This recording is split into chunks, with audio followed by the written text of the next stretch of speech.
Sveiki, mėlėjai, čia mano naujas pardavimo daiktas.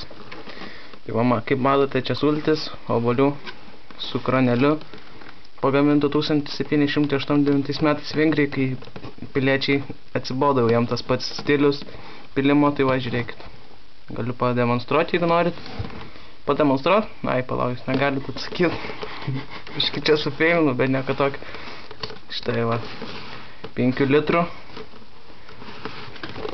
Normaliai sveria, normaliai. O, čia sultis.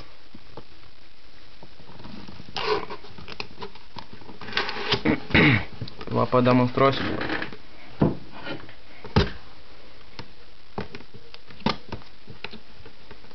Palaukit čia. Stoj, nepykit.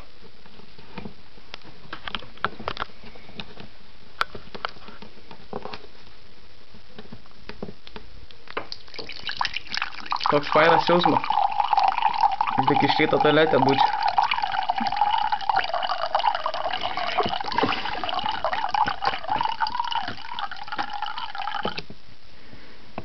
Aфигенно sultis.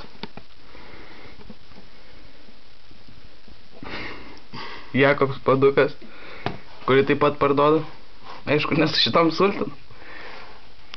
Už 5 litrus. Tai va, laukiu jūsų pasiūlymų to pačiu numeriu. Sulčių kaina 15 litų. Nu, iki.